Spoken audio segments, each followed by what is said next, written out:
사랑하는 성도님들, 주님의 말씀으로 오늘을 시작합니다. 오늘의 말씀은 신명기 28장 1절 말씀입니다. 표준 세번역입니다. 너희가 주 너희 하나님의 말씀을 귀담아 듣고 내가 오늘 너희에게 명한 그 모든 명령을 주의 깊게 지키면 주 너희 하나님이 너희를 세상의 모든 민족 중에 뛰어나게 하실 것이다.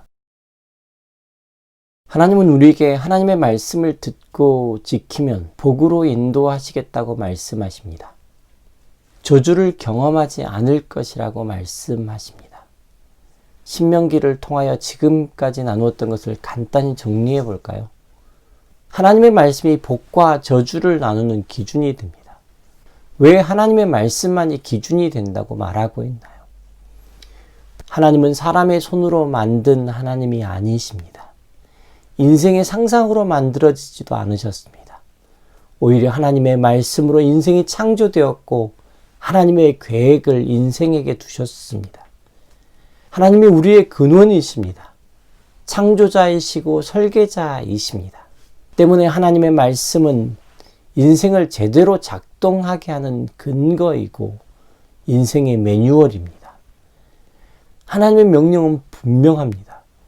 들으라, 지키라입니다. 인생의 손으로 만들어지고 인생의 상상으로부터 만들어졌다면 절대 나올 수 없는 명령입니다.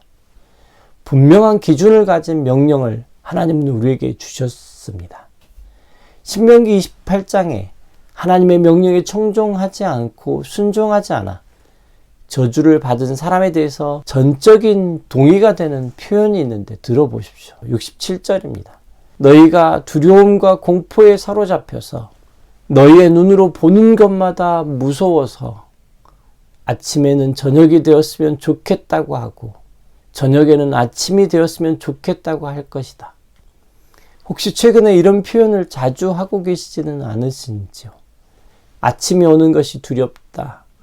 저녁을 맞이하는 것이 무섭다. 두려움과 공포에 쌓여서 말입니다. 28장의 구조가 참 재미있습니다. 28장은 딱 두 부분으로 나뉘어져 있습니다. 전반부에는 복, 후반부에는 저주입니다.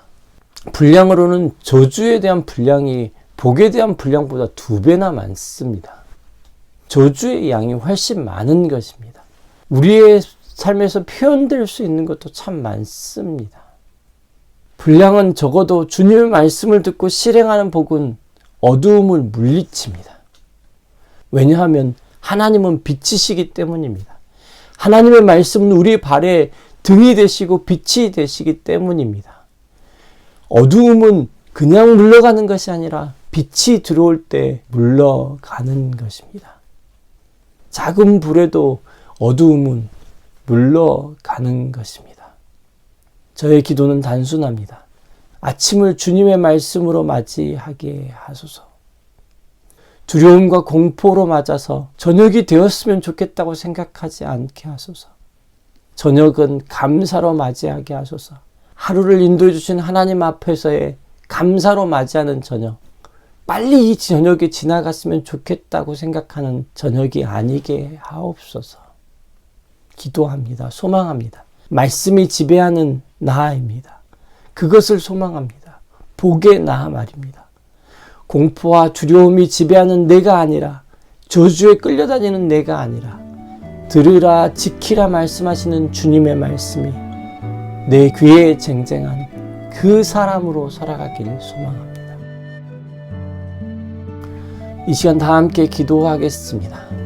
주님, 아침을 기대로 맞이하게 하시고 저녁을 감사로 맞이하게 하소서.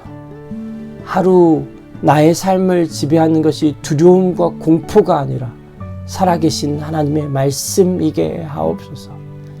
예수님의 이름으로 기도드렸습니다. 아멘.